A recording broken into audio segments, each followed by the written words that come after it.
नमस्कार, मैं हूं आपके साथ आलोक।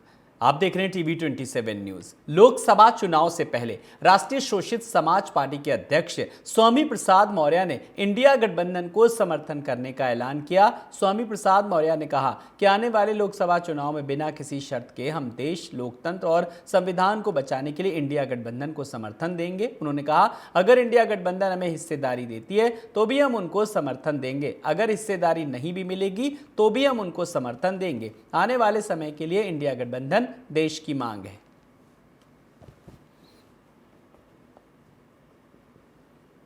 न प्रदेश सरकार का दिल पसीजा, न केंद्र सरकार का दिल पसीजा, लेकिन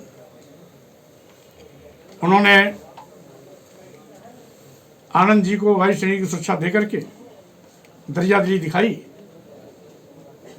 मैं इस पर खुशी इजहार करता हूं और हम समझते हैं कि इस प्रकार की जरूरतमंद सभी लोगों को सुरक्षा व्यवस्था सुनिश्चित करना सरकार की जिम्मेदारी भी है और जवाबदेही भी है। भाजपा तो कह रही थी आपको कैबिनेट मंत्री बनाया था, भाई सुरक्षा तो आपके पास थी ही, आप ही छोड़ के चले गए। हाँ, आपका कहना सही है। मैंने पहले भी कहा कि मैंने कैबिनेट मंत्री पद इसीलिए छोड़ा था कि 69,000 शिक्षकों की भर्ती में पिछड़े वर्ग के और अनुसूचित जाति के चयनित अभ्यर्थियों के को नियुक्ति पत्र न दे करके उनकी जगह पर सामान्य वर्ग के लोगों को नियुक्ति पत्र दिया था जो चयनित नहीं। वहीं रायबरेली में भूमाफियाओं की नजर अब मंदिरों पर पड़ चुकी है। ताजा मामला शहर के हाथी पार्क के पीछे बने रविदास मंदिर का है, जहां पर भूमाफियाओं के द्वारा मंदिर के दोनों तरफ ताला लगाकर कब्जा करने की कोशिश की गई, जिसको लेकर कई सामाजिक संगठनों के द्वारा धरना प्रदर्शन कर भूमाफियाओं पर कार्रवाई की जाए। मीडिया से बात करते हुए राजेश कुरील ने बताया कि 1978 में इस मंदिर का निर्माण कराया गया था। पहले भी कार्रवाई की मांग की गई थी, लेकिन अभी तक भूमाफिया पर किसी भी किस्म की कोई कार्रवाई नहीं की गई।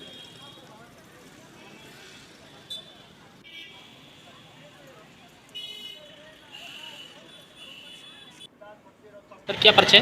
मेरा नाम राजेश कुरेल है। मैं सामाजिक संगठन विश्व दलित परिषद का अध्यक्ष। सर, क्या कार्यक्रम हो रहा है यहाँ पर? कार्यक्रम यह है कि हम लोगों को 1958 में रविदास समाज और उनके अनुयायियों को संत रविदास मंदिर बनाने के लिए जिला प्रशासन ने जिला पंचायत की जमीन पे एक कीता प्लाट जो है हम लोगों को पट्टा किया था, जिसमें 1978 में बाबू बैजनाथ कुरेल जी के हम लोगों के जो समाज के नेता थे, बाबू बैजनाथ कुरेल जो रायबरेली के प्रथम सांसद थे, उनकी अगुवाई और उनके नेतृत्व में 1978 में जो रविदास मंदिर का निर्माण होकर सामाजिक और सार्वजनिक इसको पूजा पाठ के लिए समर्पित किया। वहीं ग्रेटर नोएडा में मुंबई और वीवीआईपी यूपी के बीच मैच खेला जा रहा था। वहीं खेल के दौरान बारिश हुई और बारिश के चलते मैच को थोड़ी देर के लिए ड्रॉप भी कर दिया गया था और दर्शकों में भारी उत्साह देखने को मिल रहा है। वहीं बारिश के बीच में भी दर्शक मैदान में डटे रहे। इसी को कहते हैं जुनून, जो आज ग्रेटर नोएडा के शहीद विजय सिंह पथिक स्पोर्ट्स कॉम्प्लेक्स में देखने को मिला। तो लगातार उत्साह देखने को मिला। खबरों में आगे बढ़ेंगे। एटा में जमीनी विवाद के चलते फायरिंग की खबर सामने आई, जहां मकान के विवाद को लेकर के चाचा और भतीजी में कहासुनी हो गई। विवाद इतना ज्यादा बढ़ गया कि भतीजे ने चाचा पर गोली चला दी। सूचना पर पहुंची पुलिस ने घायल को इलाज के लिए अस्पताल में भर्ती कराया। ये पूरा मामला एटा थाना बागवाला क्षेत्र के गांव जी सखपुर का है और बताया जा रहा है। तो इस पूरे मामले में जो जीसकपुर का मामला सामने आया, फिलहाल पुलिस अब जांच में जुटी है। तमाम बिंदुओं पर पुलिस की जांच लगातार जारी है।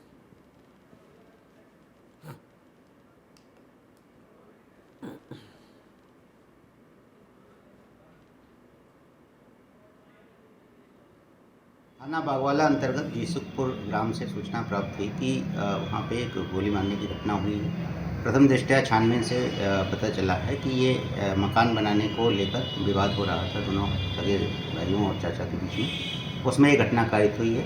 इस संबंध में थाना प्रभारी को प्रभावी कार्रवाई हेतु निर्देशित किया गया। और इस मामले में ज्यादा जानकारी के लिए हमारे संवाददाता सोनू यादव जुड़ गए। सोनू, सबसे पहले घायल की स्थिति कैसी और इस पूरे मामले में पुलिस का क्या कुछ कहना है अब तक? आलोक में हम बता दूं, इसमें ये थाना बागवाला क्षेत्र के गांव जीसकपुर का पूरा मामला है। इसमें चाचा भतीजे में विवाद हुआ था मकान को लेकर, जिसमें विवाद हुआ था। उसके बाद जो भतीजे का आरोप है वो ये है कि चाचा ने कहासुनी के बाद गोली मार दी। और इससे पूर्व में सुबह जब विवाद हुआ था तो चाचा वहां पहुंचे हुए थे, पुलिस भी वहां पहुंची हुई थी। पुलिस विवाद सुलझा के आई थी। उसके बाद ये घटना हुई है। पुलिस ने प्रथम दृष्टया जांच जो की है उसमें ये स्वीकार किया है हुई है और अभी तक प्रथम दृष्टया कार्रवाई की जा रही है।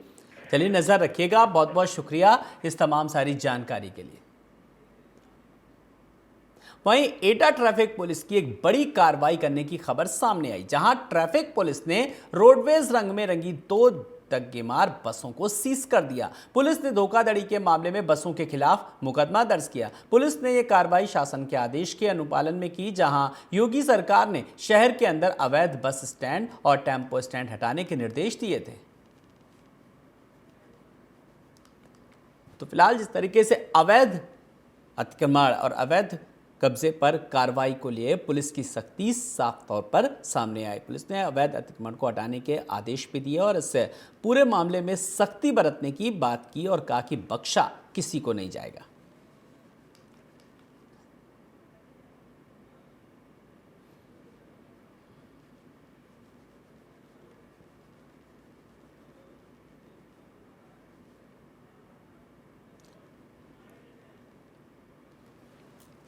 रोडवेज एटा के आसपास पूर्व से ही शिकायतें मिल रही थी कि डग्गेमार बसें सवारी भरने का प्रयास करती हैं। इसके लिए गहनता से चेकिंग की जा रही थी टीएसआई द्वारा, और इस प्रकरण में 2 रोडवेज के रंग में पुती बसें उनके द्वारा चालान की गई। इसमें एआरएम की तरफ से मुकदमा लिखा गया है तथा कार्रवाई के दौरान टीएसआई से हॉटअप और उनके साथ धक्का मुक्की की गई। सरकारी कामकाज में बाधा डालने का प्रयास किया गया। इस संबंध में टीएसआई की तरफ से भी एक अभियोग पंजीकृत किया गया है और इसमें रिंकू और वेद प्रकाश के विरुद्ध हिरासत में लेकर उनको कार्रवाई की जा रही है। सर, क्या ये कार्रवाई आगे भी जारी रही, क्योंकि डग्गेमार वाहन काफ़ी देखे जाते हैं और बस स्टैंड के आसपास से ही डग्गेमारी करते हैं? इसके लिए एक टीम बनाकर लगातार चेकिंग कराई जा रही है और इस से संबंधित जो भी इसमें सम्मिलित पाया जाएगा उसके विरुद्ध कठोर वैधानिक कार्रवाई।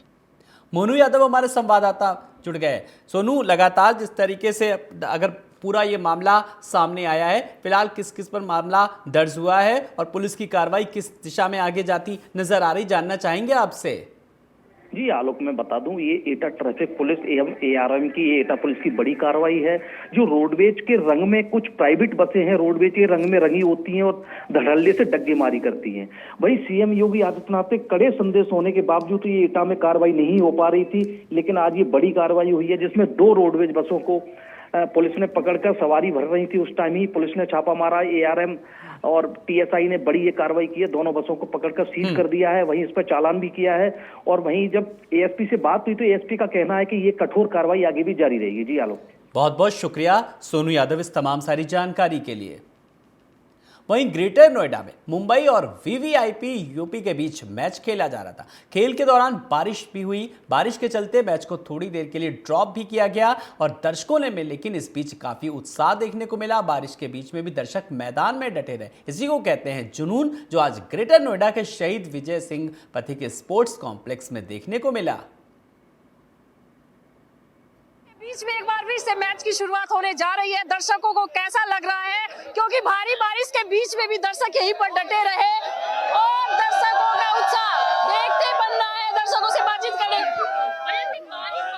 बारिश हुई है, उसको झेला है, मैच शुरू हो गया, कैसा लग रहा है? हम बहुत एक्साइटेड थे यहाँ पे मैच देखने के लिए और हम बहुत देर से वेट कर रहे थे यहाँ पे। लग रहा था कि मैच शुरू होगा। जी बिल्कुल मैच शुरू होगा। हमें पूर्ण उम्मीद थी। ये लग रहा था कि 20-20 ओवरों का होगा। हाँ 20 ओवर का मैच होगा पूरा, वो 2 घंटे से। दर्शकों में बेहद उत्साह है और देखिए बारिश भी आई और दर्शक यहीं पर ही जमीन पर बैठे रहे, इधर उधर घूमे, लेकिन यहाँ से नहीं हटे, क्योंकि दर्शकों को लग रहा था, पता था दर्शकों को कि ये मैच होगा, जरूर होगा।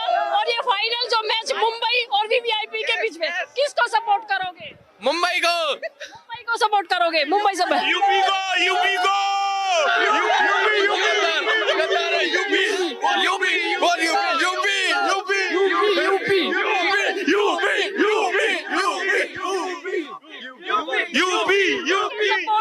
यूपी के सपोर्टर यहाँ पर ज्यादा है। आगे भी पूछते हैं, देखिए भीड़ बहुत ज्यादा है आज। पूछते हैं ऐसे, किसको सपोर्ट करोगे?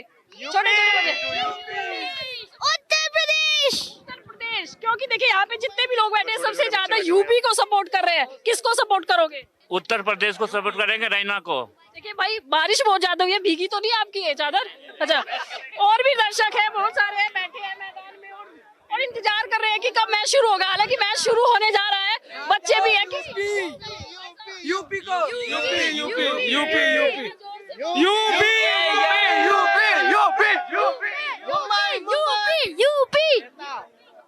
के सपोर्टर यहाँ पर ज्यादा है और मैच की शुरुआत, अब मैच का मजा लीजिए क्योंकि मैच अब शुरू होने जा रहा है। टीवी 27 से मैं सुमन चौधरी, ग्रेटर नोएडा।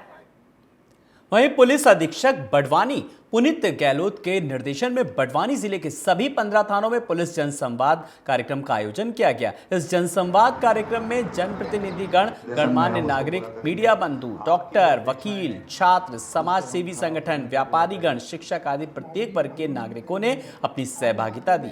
वहीं जनसंवाद में लोगों ने काफी अलग अलग बिंदुओं पर चर्चा की और पुलिसिंग को कैसे बेहतर बनाया जाए इस पर भी मंथन हुआ। नागरिकों ने आश्वासन दिया कि वो भी पुलिस का यथासंभव सहयोग करेंगे। जी, ये माननीय मुख्यमंत्री महोदय के निर्देशानुसार आज मध्य प्रदेश पुलिस के द्वारा डीजीपी श्री सुधीर कुमार सक्सेना सर के नेतृत्व में प्रदेश के प्रत्येक जिले में प्रत्येक थाने में पुलिस जनसंवाद आयोजित किया गया है, जिसका समय दोपहर 12 से 2 रखा गया था। और इसका मुख्य उद्देश्य जो था वो जनता और पुलिस के बीच में प्रभावी संवाद स्थापित करना था, ताकि जनता को जो पुलिस से अपेक्षाएं हैं वो पुलिस अधिकारी कर्मचारी जान सकें। ट्रैफिक व्यवस्था के बारे में, पुलिस के कार्यशैली के बारे में, इसके बारे में चर्चा आपके साथ चर्चाएँ हुई। उन्होंने उनका समस्या का समाधान बताया, हमने हमारी समस्याएं बताई। वहीं रायपुर के एनडीपीएस एक्ट के एक कैदी को सरायपाली जेल से उपचार के लिए महासमुंद जिला चिकित्सालय लाया गया था, लेकिन कैदी चिकित्सालय से फरार हो गया। कैदी के फरार होने से पुलिस महकमे में हड़कंप मच गया। पुलिस अब मामला दर्ज कर कैदी की तलाश में जुटी है।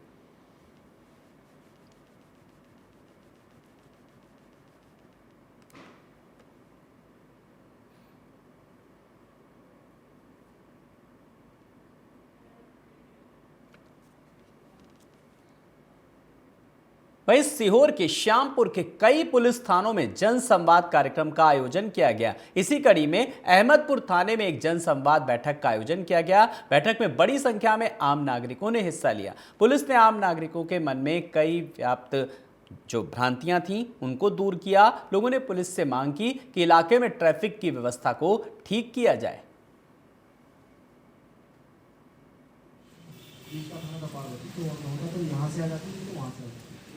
हुआ था जिसमें स्पष्ट उल्लेख है, सुप्रीम कोर्ट की गाइडलाइन है कि हाई कोर्ट की गाइडलाइन है।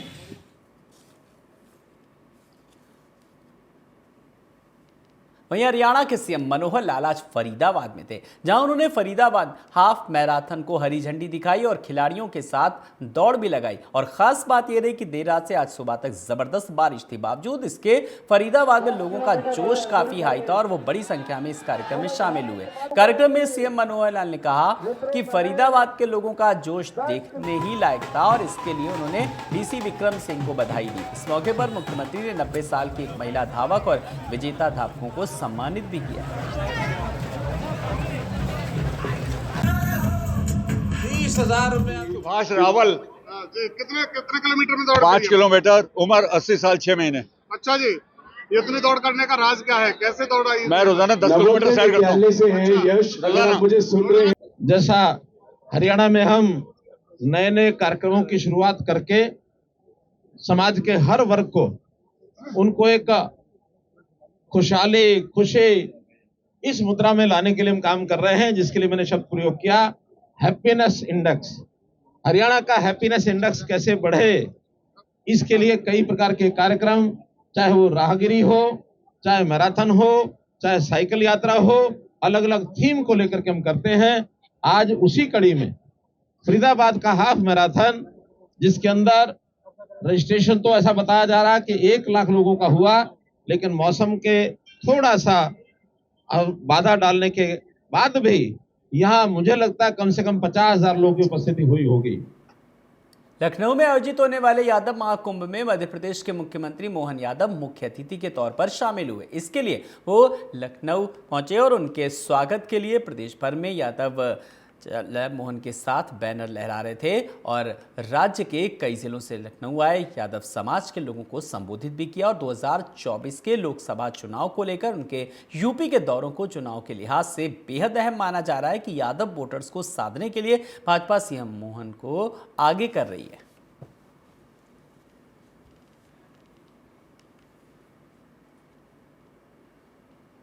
वहीं आम आदमी पार्टी ने प्रेस कॉन्फ्रेंस कर बीजेपी पर जमकर हमला किया। इस दौरान मंत्री आतिशी ने बीजेपी पर हमला करते हुए कहा कि बीजेपी यूजलेस उम्मीदवार बनाती है, लोगों को बीजेपी बेवकूफ बनाती है और कहती है हमें 5 साल का और मौका दीजिए। 5 साल बाद जब फिर से चुनाव आता है तो फिर स्वागत नए कैंडिडेट देते हैं। अब दिल्ली वाले बेवकूफ बनने वाले नहीं हैं।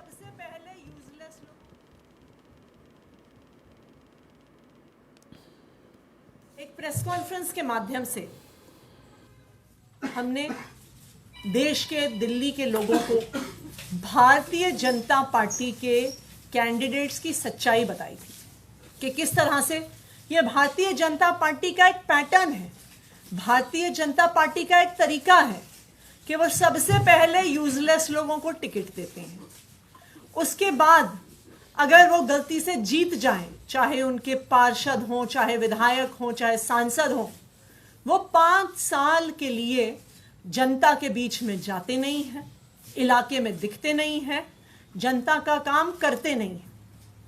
5 साल के बाद जब फिर से चुनाव आता है तो भारतीय जनता पार्टी इलाके के लोगों को बेवकूफ बनाने के लिए कहती है कि नहीं नहीं नहीं, भारतीय जनता पार्टी खराब नहीं है, वो इकलौता कैंडिडेट ही खराब था, तो हम अब कैंडिडेट बदल रहे हैं, अब आप फिर से हमें वोट देना कि हम 5 साल आपको और बेवकूफ बना सकें। वहीं मोगा में पिछले कई सालों से पीने के पानी और सीवरेज की समस्या से लोग परेशान चल रहे थे, लेकिन मोगा की एमएलए अमनदीप कौर अरोड़ा ने इन समस्याओं को पंजाब के मुख्यमंत्री भगवंत मान के ध्यान में लाया, जिसके बाद मुख्यमंत्री ने मोगा की जनता की समस्याओं को हल करने और विकास कार्यों को शुरू करने के आदेश दिए। इसी के तहत मोगा की एमएलए और मोगा नगर निगम के मेयर ने यहाँ के अलग अलग वार्डों में पीने के पानी और सीवरेज का काम शुरू करवाया। मोगा में आज करीब 2 करोड़ से ज्यादा के काम शुरू करवाए गए, जिसमें आने वाले समय में मोगा वासियों को बहुत राहत मिली है।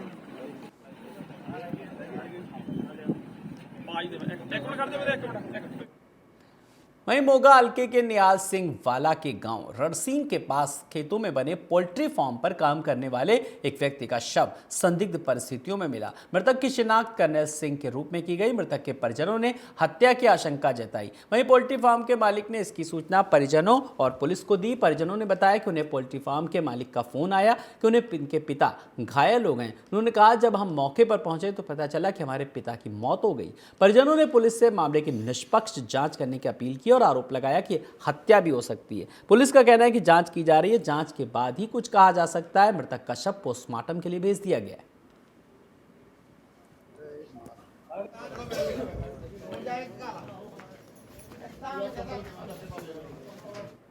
दुर्गियाना मंदिर से 25 तीर्थयात्रियों का एक दल अबू धाबी में बने राम मंदिर में दर्शन के लिए रवाना हुआ। ये जत्था 7 मार्च को भारत लौटेगा। श्री गोविंद यात्रा सेवा संघ ने इस तीर्थ यात्रा का आयोजन किया। वहीं अमृतसर में श्री दुर्गियाना मंदिर में माथा टेकने के बाद श्री गोविंद यात्रा सेवा संघ के 25 तीर्थयात्रियों का एक समूह अबू धाबी में श्री राम मंदिर दर्शन के लिए रवाना हुआ।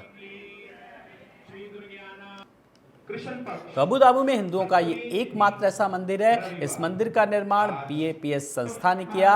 श्री गोविंद यात्रा सेवा संघ ने बताया कि श्रद्धालु मंदिर के दर्शन के बाद कुछ और दिन दुबई में रहेंगे। इस दौरान और दुबई के विभिन्न धार्मिक स्थलों और पर्यटन स्थलों का भ्रमण करने के बाद 7 मार्च को भारत वापस लौटेंगे।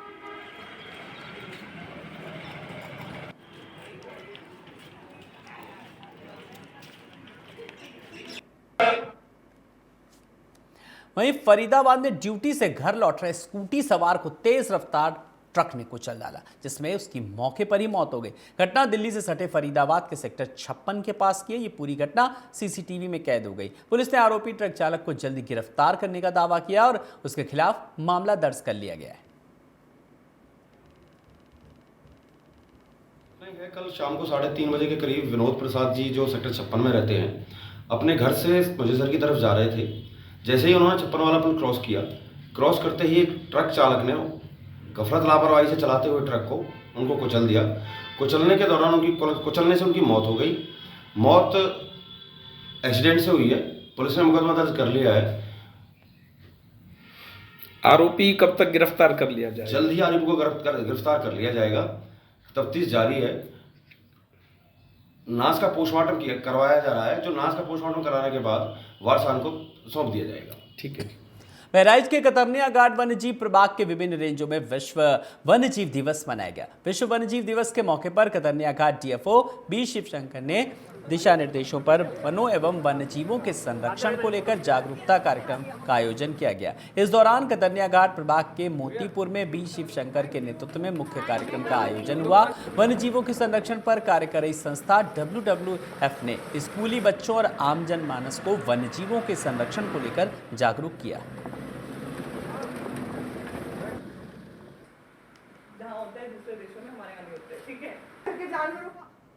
वहीं औरैया के पुलिस अधीक्षक चारू निगम ने LIU इंस्पेक्टर कोतवाल पंकज मिश्रा को सस्पेंड कर दिया। दरअसल समाजवादी पार्टी के कुछ लोगों ने बिना अनुमति के सदर कोतवाली क्षेत्र में वाहन रैली निकाली थी और पंकज मिश्रा ने उच्चाधिकारियों को इसकी जानकारी नहीं दी थी। साथ ही जुलूस निकालने वालों के खिलाफ कोई कार्रवाई भी नहीं की गई थी, जिस कारण उन्हें सस्पेंड कर दिया गया।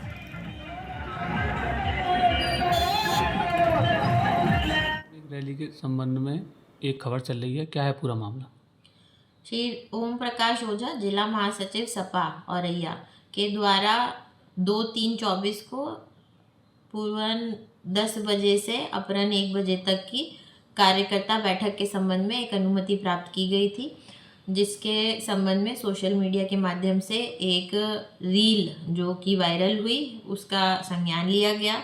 इसके संबंध में जानकारी हुई कि कुछ लोगों के द्वारा 15-20 गाड़ियों से हाईवे और भीड़भाड़ वाले इलाकों में इस कार्यकर्ता बैठक से पूर्व एक रैली नुमा निकाली गई। वहीं भाजपा ने ललितपुर लोकसभा सांसद अनुराग शर्मा पर फिर भरोसा जताया। जैसे ही मौजूदा सांसद अनुराग शर्मा को दोबारा टिकट मिलने की घोषणा हुई, उनके आवास के बाहर कार्यकर्ताओं की भीड़ जुटनी शुरू हो गई। सांसद ललितपुर से झांसी लौटे और कार्यकर्ताओं ने उनके आवास पर उनसे मुलाकात की और बधाई दी। इस दौरान कार्यकर्ताओं द्वारा ढोल नगाड़े बजाए गए और आतिशबाजी भी की गई।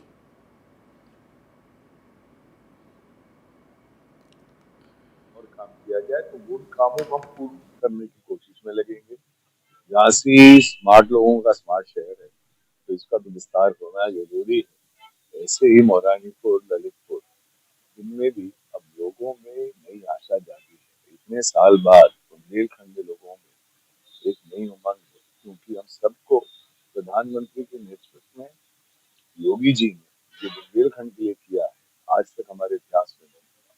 हम लोग सब उम्मीद रखते हैं कि वो जो विकास की गंगा बहना शुरू हुई, तो बुंदेलखंड वासियों को उसका पूरा लाभ है। इसी काम में आपके दूसरे कार्यकाल में क्या लगता है कि जो हवाई अड्डा बहुत है, काफी दिनों से इंतजार है, तो मान लिया है कि वो पूरा मिल जाएगा इस बार? गारंटी है सर, मोदी की गारंटी। मेरी गारंटी तो मेरे जो प्रधानमंत्री कहेंगे, मेरे जो कार्यकर्ता कहेंगे, मेरी जो जनता कहेगी। और क्या ऐसे काम थे जो इस कार्यकाल में आपके अधूरे रह गए? मेरे 3 बड़े कार्यकाल, 3 बड़ी चीजें अधूरी रह गई थी। एक तो आपने जैसे कहा हवाई अड्डा, जिसकी हमको स्वीकृति मिल चुकी है। एक बहुत बड़ा कार्य हमारा है बीडा। बीडा एक बार अच्छी तरीके से यहाँ पे पूर्ण रूप से फैल जाए और अच्छा काम उसमें हो जाए। और जो मैं चाह रहा हूँ, जो विजन है, जो आगे देख रहे हैं कि झांसी और इस पूरे बुंदेलखंड क्षेत्र में हम इतनी नौकरियां बनाए, इतनी नौकरियां कर ले कि लोग बाहर से पलायन करके बुंदेलखंड आए, वो है वो करवाना है। आज झांसी ललितपुर सीट पर हमारे झांसी ललितपुर के लोकप्रिय जनप्रिय सांसद माननीय श्री अनुराग शर्मा जी को नरेंद्र मोदी जी ने, भाई अमित शाह जी ने, भाई नड्डा जी ने और हमारे प्रदेश के मुख्यमंत्री योगी आदित्यनाथ जी, हमारे प्रदेश के प्रदेश अध्यक्ष भूपेंद्र जी भाई साहब ने जो उन पे विश्वास जताया है और पुनः उनको झांसी ललितपुर सीट से सांसद की उनका टिकट फाइनल हुआ है। इसलिए हम सब लोग आज माननीय सांसद जी के यहाँ पे एकत्रित हुए हैं और बड़ी संख्या में एकत्र होकर यहाँ पे जश्न मना रहे हैं। इन्हीं खबरों के साथ इस बुलेटिन में इतना ही। नमस्कार।